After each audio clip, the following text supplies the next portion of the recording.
Hello, and welcome to the Creatives in Focus podcast, the podcast where we discuss the journey to excellence and creating for impact. I am Victoria Bola Okerinde, your podcast host, and this is episode 8.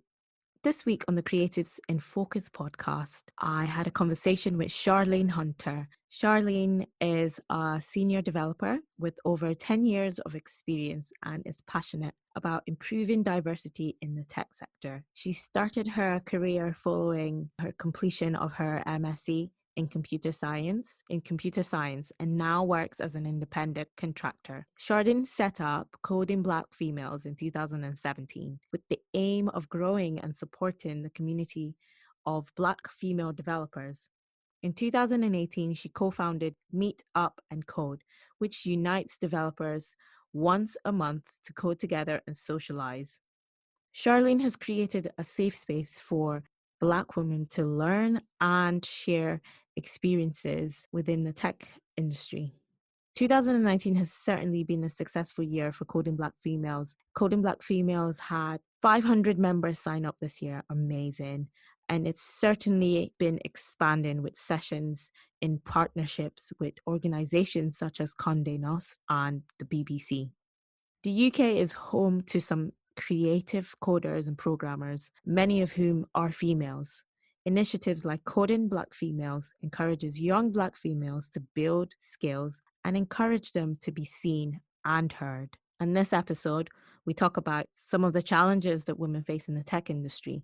We address the need for more diversity in the industry and ensuring that young women have access to training and gain key and creative programming skills. Charlene gives her tips to entering and thriving in the tech industry. She shares great insight into the highs and lows of starting an initiative with a vision to create positive impact. Hi, Charlene. Hello. Hi. Hi. Thank you very much for joining me on the Creatives in Focus podcast. No problem. You're welcome. You're welcome. And I actually found you through Instagram, and I found one of your events. Actually, you were doing an event in collaboration with Condé Nast for Black History Month, and I was like, wow. And I looked through your profile for Coding Black Females, and I was like, wow, this is really great, empowering young women and educating young women to learn how to code, to build, and to just generally meet up and build friendships. No, it's, that was actually one of my favourite events that we've done. Mm-hmm. So one thing that was really key for me for Coding Black Females was to make sure that we didn't have any hidden figures anymore, I guess. So it was very much inspired by Hidden Figures, the movie. Or not inspired by, but after watching that, the first thing I did was come home and create the group because I wanted us to be able to share our stories and make sure that we knew that we existed and that we weren't living isolated in our tech jobs. And just kind of going back to the start of Coding Black Females, can you tell us a little bit about your journey? So I do know that you have been working in tech for over 10 years now. Before you founded Coding Black Females, you actually been working as an app developer. Can you give us a little bit of a background into your journey before Coding Black Females? Yeah, so the first time I did any development, I was probably about 10 years old. Wow. I found a BBC Microsystems computer at my school and used to just go in there and coordinate during my lunch times. And then after that, I think I sort of forgot about it for a little while, but went to university and did a maths degree eventually, and then went on and did a computer science master's, which sort of set me up to move into a graduate role.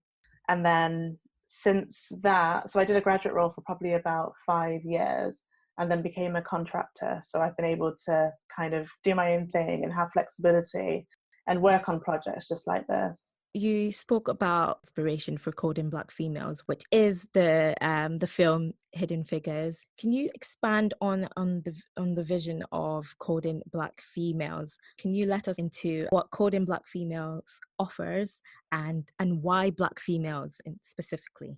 Yeah. So in my development journey, or as I've been a software developer, I have not really met any other Black women who are software developers.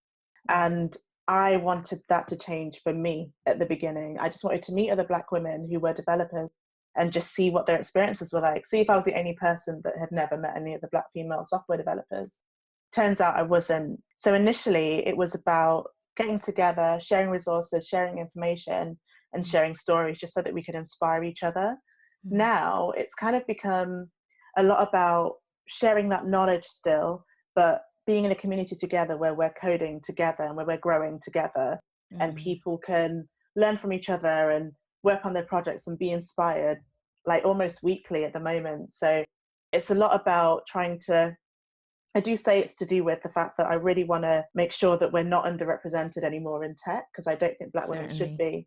Obviously, diversity means that you get much better applications anyway. So I don't want us to be underrepresented anymore. Just by having the groups, the enthusiasm and the excitement around tech has grown significantly. And people are finding out about opportunities they wouldn't have known about before. So it's been a lot about just growing ourselves and growing the community and supporting each other. And that in itself could probably change the vision of tech, the view of tech, the image of it.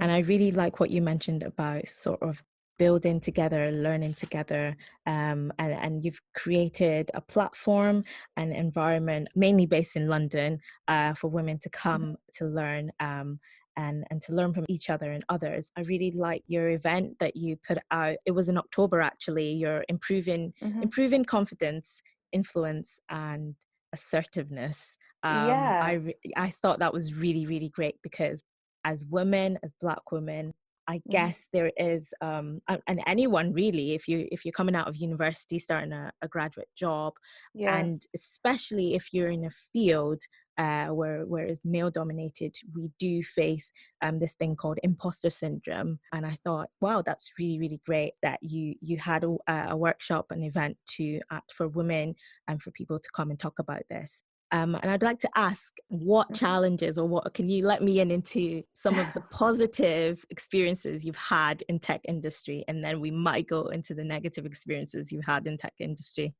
So to be honest, I think I've had mostly positive experiences. I really enjoy tech, and I really enjoy coding. I really enjoy building things and learning new things. So for me, it's been very positive. I think that obviously there have been times that I've experienced sexism and racism, but I don't really look at that.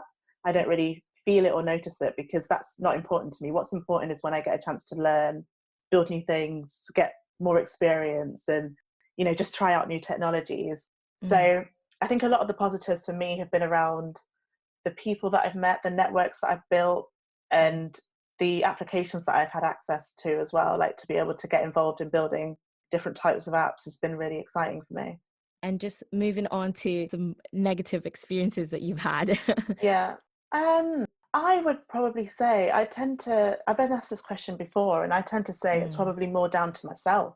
Okay. Probably more down to imposter syndrome and confidence, and thinking that if I'm in a room full of men, do I have the answer? Maybe I'll just sit quietly.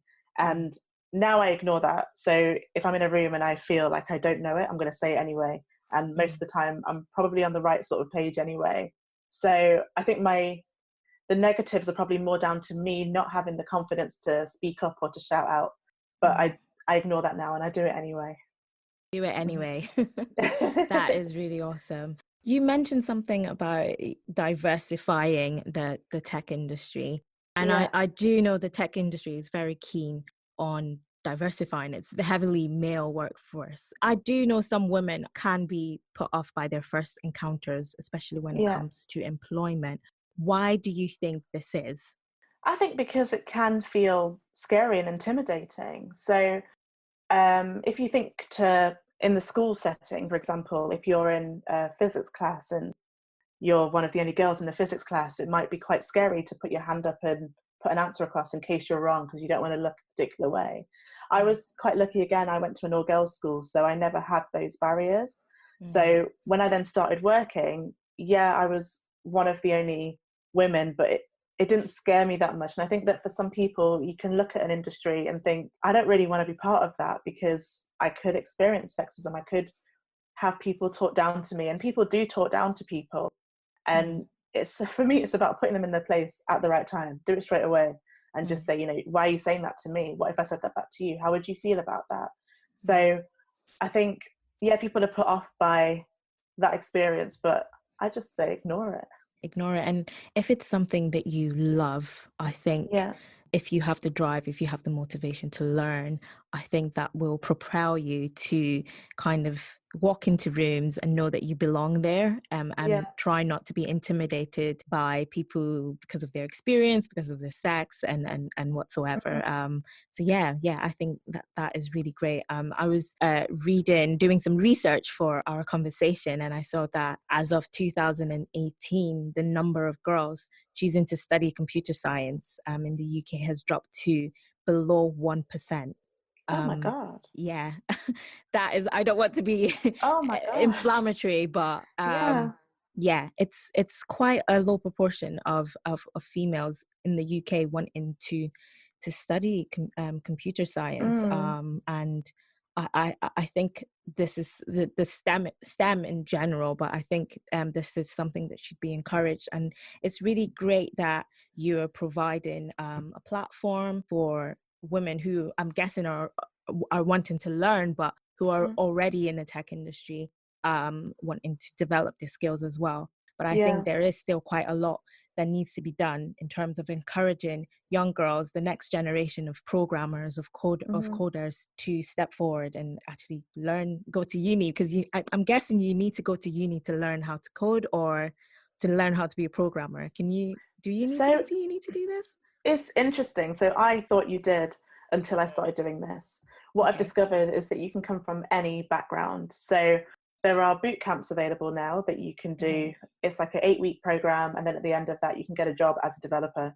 You can do self-study and become a developer. You can do a lot of things. So Hmm. one of the reasons that there could be a reduction in computer science levels could be Hmm. because there's so many boot camps available as well. So I know Okay. that a lot of the boot camps, they do have scholarships and they have sponsorship available for women, so they can Hmm. get discounts to get onto their programs. So there's so many ways in now that university is great, and I'm not saying don't do it, but you don't need to do it anymore. Okay. You can get into the tech industry in so many ways. It's so much more accessible than it used to be. And you Mm. mentioned boot camps. Are there any boot camps that you would recommend? So one that we're hoping to work closely with from now is they're called the Jump Boot Camp. Okay. So they are a part-time boot camp, and the idea is that you can work full-time and still do your boot camp in the evening, essentially. Mm. So they run, I think, a 22-week program that by the end, and that's a part-time 22-week program that you would then Hmm. be ready to apply for jobs at the end of that. And then there's also the full-time boot camps, so GA, Makers, Flatiron School. There's so many of them out there that are available for people to learn now. Thank you. And you Hmm. mentioned availability, but another aspect of education, of Hmm. learning and building on skills, is actually accessibility and funding. Hmm. Do you believe that these boot camps are accessible in terms of the price? Because I guess if you're going to study, if you're going for a boot camp, Hmm. it might be about in the thousands. Do you think, Yeah. I mean, what are your thoughts on this?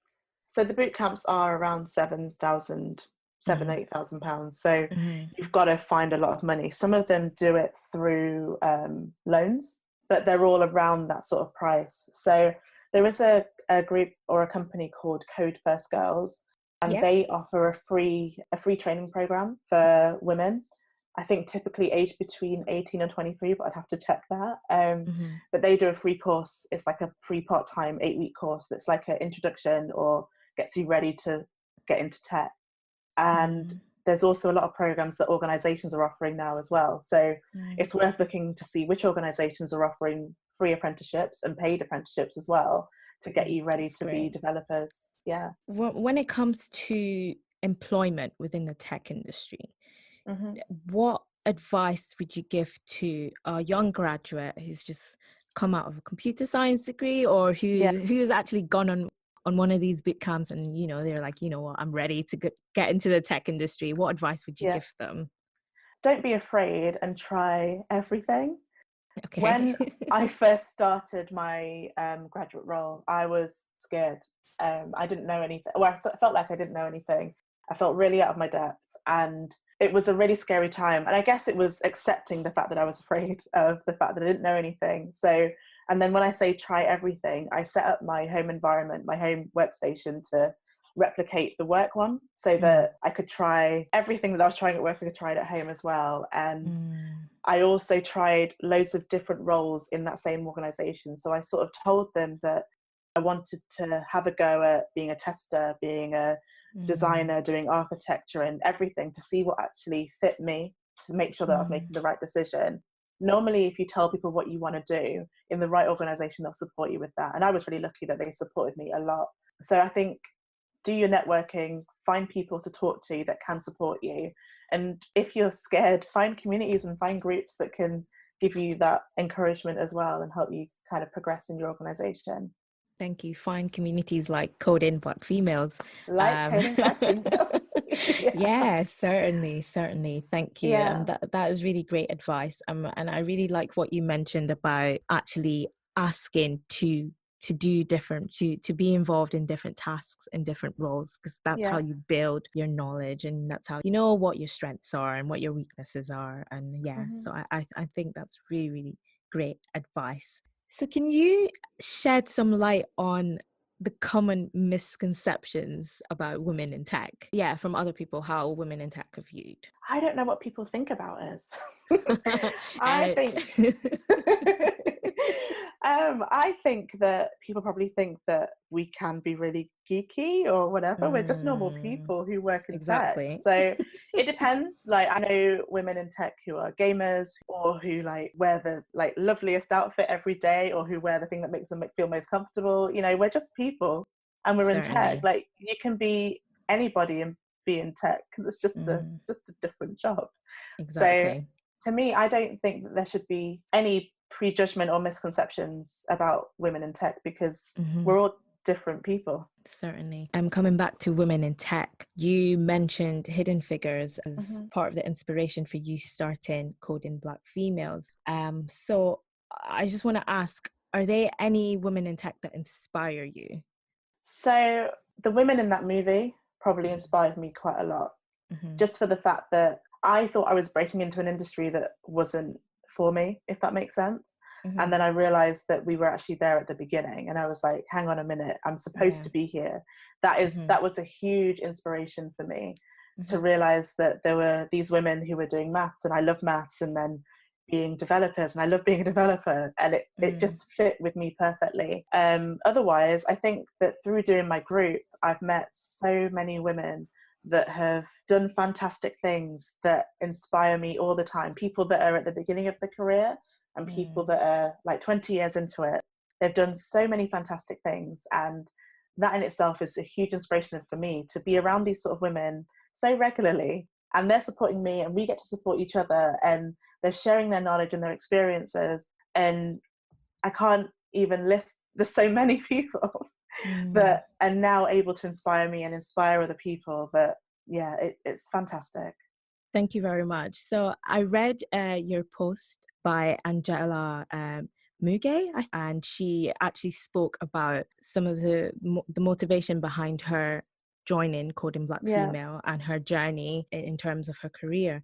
And I was just wondering if you can share with us examples of motivations for the ladies that actually come to Coding Black Female. Yeah, so we get quite a variety of different people. So we have people that obviously have a really amazing journey, like Angela, and she wanted to meet other Black women in tech and share her knowledge and be supported by people as well. And I think generally the people that are really experienced want to share their knowledge and want to share their experiences so that people can benefit from that. And we get a lot of people as well that are at the beginning of their careers or their learning, and they just want to be in a safe space where they're not afraid to ask questions, and there's people around them that look like them that are doing the same thing, which is so rare in this industry. It's so rare to be around a group of Black women who are all coding together. It's something that I never really got to experience until now.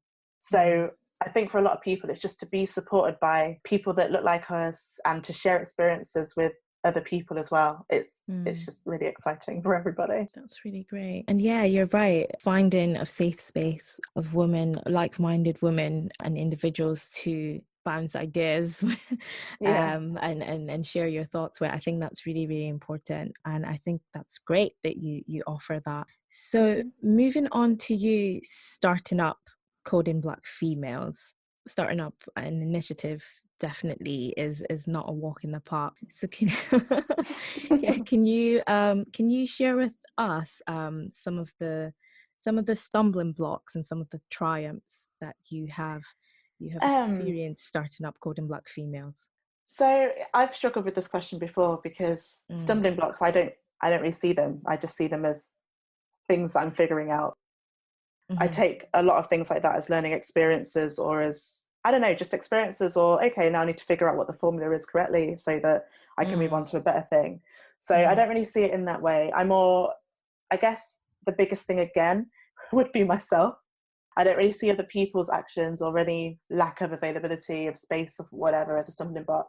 It's mm, probably more myself. So do I have the confidence to ask somebody if I can use their space? Do I have the mm, confidence to give them the right answer when they offer a space and set up the right workshops? Do I think that it's going to be the right one? I don't know. mm, So I would say it's probably more myself in that sense, that sometimes I can be afraid of trying things because I don't want it to fail, and then I try and slap that out of myself and remember that it's okay to fail and it's mm, probably not going to be a failure anyway, so it's fine. I think my triumphs have been how much we've grown this year. So mm, we this year I've had support from one of our members. She's been doing a lot of the social media stuff and some networking as well, mm. and that's meant that we've been a lot more visible to Yeah. everybody outside. I think Mm-hmm, at the beginning I was trying to keep it very close to myself, and I was like, no, okay, let go, it's fine. We can be open about it now. mm. So that's meant that we've been able to grow a lot. We've had an extra about 500 members join our meetup group this year Wow, just that's amazing. by being active. A lot of our members are going out and networking on behalf of the group, which is fantastic. So Mm, we give them business cards and they go out to events and they get more people to join, or they find organizations that we could work with, which mm, is fantastic as well. So I think the triumphs have been how much we've grown and the sorts of events that we're able to put on now. So mm, we started in bars and, yeah, bars basically having conversations. And mm. now we're having big sessions at like Condé Nast, BBC, Yeah. and other organizations are coming on board as well that just want to support us, that just see Mm, that what we're doing is really important. And I'm mm, not even I'm not even going out there looking for it. A lot of it's coming to us. So that in itself is a triumph, how much the group is kind of carrying itself, because mm. you can feel and see how important it is. That's really amazing, actually. The growth that you've had this year. Yeah. You know, having 500 new members. That's really, really amazing. And I guess with that growth, you'd had to scale up a few things in terms of Yeah. in, in terms of equipment, in terms of funding, and yeah, it's really great that getting the recognition that you actually Hmm. deserve from the likes of the BBC and other great organizations. Yeah. Yeah, that is really great. And in terms of sponsorship, I mean, I know that a lot of entrepreneurs, a lot of initiatives, and this is something that they really, really need. Do Hmm. you have any advice for anyone who's starting up an initiative or creatives who need sponsors? Like, how do you go about getting a sponsor? So what we did initially was, so a lot of our sponsors, they offer us space and food, so they provide support in that way. Hmm. And when we don't have that, I just pay for it out of my pocket because I think that Hmm. we should eat. Um, Certainly. we need food, right? So I think just don't be afraid to ask. It turns out that a lot Mm, of people really, really want to support what you're doing. mm, So I'm just now, I used to think, why would somebody want to help us out? And now I'm looking at the value of what we're giving to people and the value of what we're mm, doing. And not just to the members, but to organizations as well, by mm, showing them the skills that we have in the mm, community of Black women. And, so I think that because there's benefit on both sides, make sure that when you're talking to companies, you're talking about the benefit that you're offering them mm, and the benefits to your members as well, because that's key. It's not just it's about the whole picture, if you know what I mean. So mm. it's just don't be afraid to have the conversation and to start the conversation. Thank you. Don't be afraid to have the conversation and to start the Mm. conversation. I really like what you said about value. Yeah, I think especially if you're going to be addressing us or going to a sponsor and asking, for support. I think it's very important to know what you will offer them and tell them what they can actually get from you, learn from you. Yeah. And I think it's really great, like you mentioned, you are shining a light on the skills on what us as Black women, what we can offer Yeah. companies, what we can offer the community. And yeah, so going back to starting out Coding Black Females, how did you go about building your team? Because you mentioned that you've added 500 new members this year. That's quite a lot to handle. Yes, it is. So our team is quite small. Mm-hmm. So it consists of myself, somebody who does social media and networking, Mm-hmm. and also a journalist, blogger person, woman. Mm-hmm. So that's the team currently. Mm-hmm. I don't know what the right approach is. I've sort of taken the approach of I want to do as much as I can until I figure out what I need to give out to other people. I Yeah. think some people start by knowing what roles you'd have in an organization and then starting that way. But Mm-hmm. we've sort of built the team by figuring out where the gaps are. And also, we get a lot of people in the group as well, because obviously people are very passionate in the group. They want to support in any way they can. So we lead by how they want to support us as well. So Mm-hmm. it's sort of listening to what you can hear. I try and take as much as I can from the group, because I don't know everything. And between us, we know quite a lot, but I don't know everything. So I listen to them and see what they want, see what they think we need. And I just try and move in that way as well and figure out what the gaps are. It's really great figuring out what the gaps are. And yeah, I think it's great starting small, Yeah, having a small team a team that's committed and yeah, definitely motivated yeah, and understand the vision that you have for this initiative. And I think that's really great because sometimes people, I mean, you dream big, but really you just need a few people who can support you, who yeah, are reliable as well. I mean, you can have a big team and, if you don't have reliable individuals that you're working with, then it can be a real problem. So yeah. I think that's really great. Starting small and as more demand comes, then you can expand your team. Hmm. So yeah, that's really great. Thank you for that wonderful advice. Yeah, so moving on to a little bit more about you. Yeah. So as the founder of this initiative, Coding Black Females, and as a professional, as a woman, as a Black woman, can you let us know 3 principles that you live by? Yeah, thinking about that one all day. So one thing that I would say is be curious. Mm, So look for things, try things, see what you like, find out what you love. I didn't know that this is my passion until I started doing it. mm, I have spent a long time trying to figure out what my passions are, and I just kept on trying things and trying different things to see what it was, and it turns out it's this. So just be curious and keep on trying. mm, Um, Take opportunities. So I mm. try to take any opportunity that's offered to me, which may be to my detriment, but I try to say yes to things and just give them a go. And what tends to happen is you give something a go and something else Mm, comes out of it. mm, And so that's been one of the ways that this group has grown so much, is that people have said, do you want to do this? Do you want to try this? And I say, yeah, okay, let's do it and let's see what happens. And then it mm, grows. So mm. just try things. And oh gosh, what's the other one? Oh yeah, I can't think of a third one right now. It's going to come back to me. That's okay. It's going to come back to me. That's great, and you're totally Yeah. right. Our last guest, Dina Tessera, she actually highlighted what you just mentioned, Hmm. actually taking every single opportunity and running with it. And I know as women of color, sometimes we may not actually have access to certain opportunities. So it's so important for us to Mm, take these opportunities and run with it. And like you said, when one door opens, many more will open. As soon as you get your yeah. foot in, then things become a little bit more easier for you. So that's really great advice, actually. Just taking every opportunity. And I know it can be quite hard, working full time or Yeah. juggling life, but it's really important to just take the step and just move with what the Yeah. Run with it open and doors. see what happens. See what happens, and if it's not for you, then that's fine. Yeah. Try Yeah. something else. Speaking a little bit more about yourself. So, what keeps you motivated and inspired? just seeing the success that there is around me. So I tend to celebrate everything that ever happens to me. So anything Oh, positive, I okay. praise myself for it and I say, well done. Oh my gosh, this just happened. That's amazing. So that keeps me motivated because then I want to feel that joy and that excitement again. So I'm like, how do I get to the Mm, next one? How do I keep on feeling this excitement? So that keeps me going. I think my family are absolutely amazing. So mm, they motivate me daily. They've motivated me since the day I was born, probably, just telling me that there's nothing that I can't do. I can do anything that I want to do.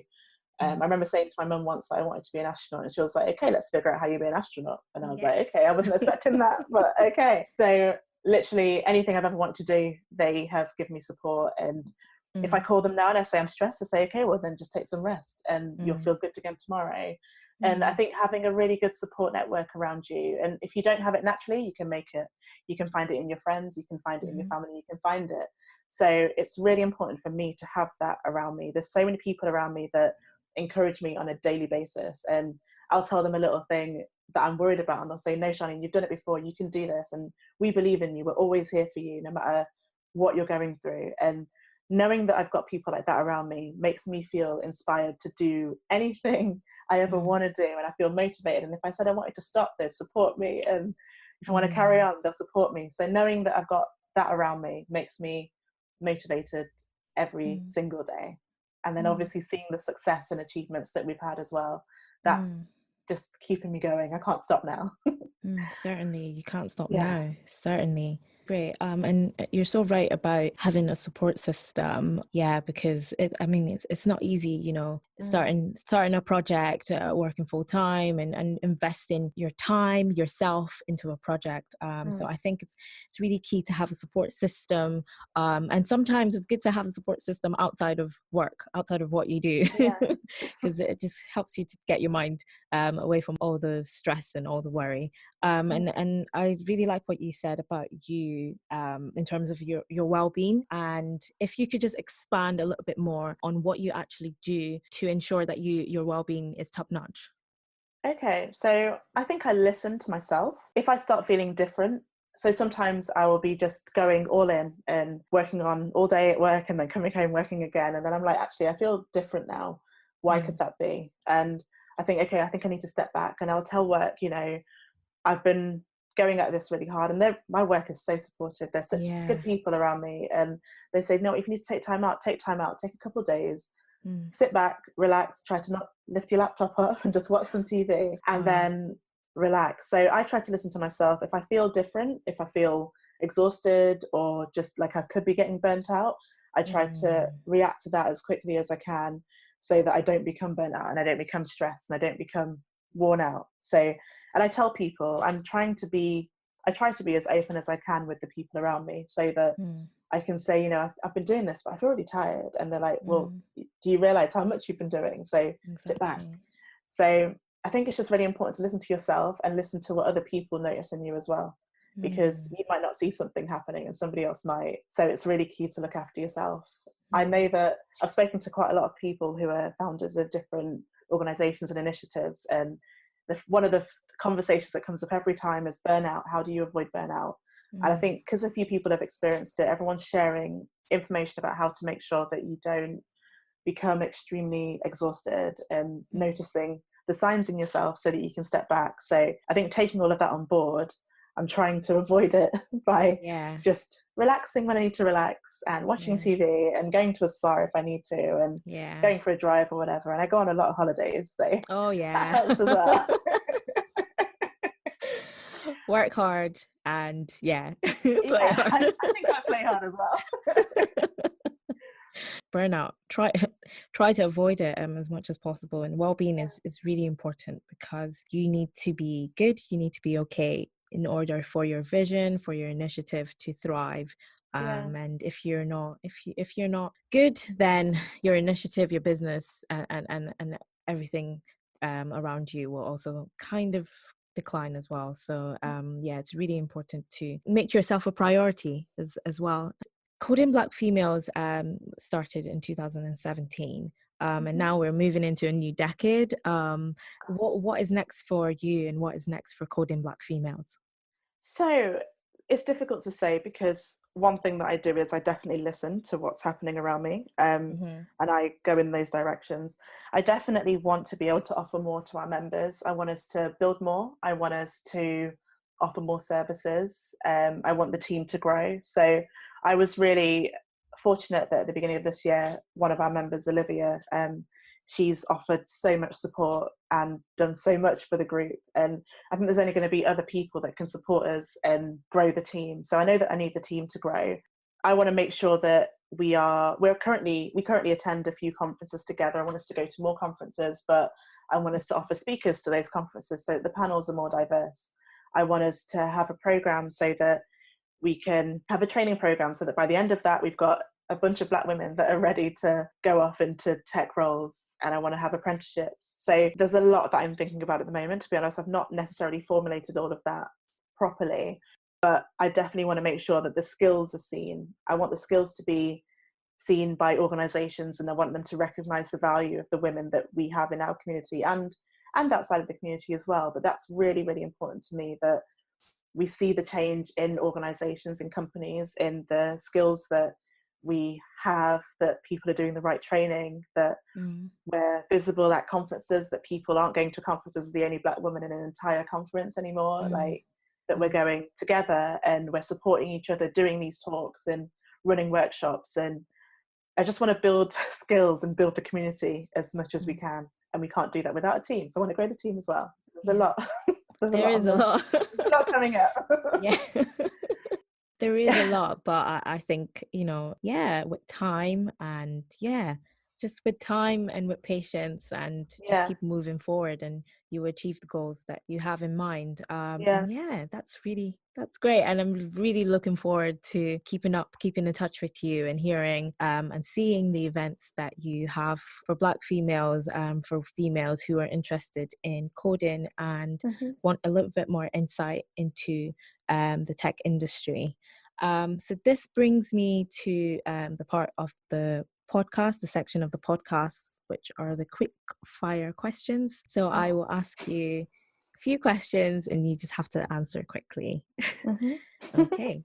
So describe coding Black females in 2 words. Fun and energetic. Encouraging Black female coders is important because Black women have a lot to offer to tech and everywhere. Yeah. Yeah, it is. Thank you. Thank you so much, Charlene. It's been a great honor, a great pleasure to speak to you. Thank you for giving us a little insight into tech, what it means to be a Black woman, a woman of color in tech, and also just shining the light on the positive and the great things that are coming, for Black women, for women in tech, and for giving us some really good advice. So thank you so much. It's been a real pleasure. Hoping to connect more with you. Great. Thank you. Thank you very much. You're welcome. Thank you so much for listening to episode 8 of the Creatives in Focus podcast. And thank you for your feedback that I received over Instagram. I asked whether listeners would like to get a few solo episodes from me, and I got a yes. And from your feedback, we'll also be working on putting a subscribe button or a newsletter out for you guys as well. And feel free to connect with us through our socials on Instagram at Creatives in Focus, on Twitter at Creatives in Focus. And let me know your thoughts on our podcast episodes, on our guests. And feel free to ask questions. So yes, you can send questions over Instagram. And yes, you can even email us at creativesinfocus@gmail.com. We would really, really love to hear from you. Until next time, influence change and create for impact.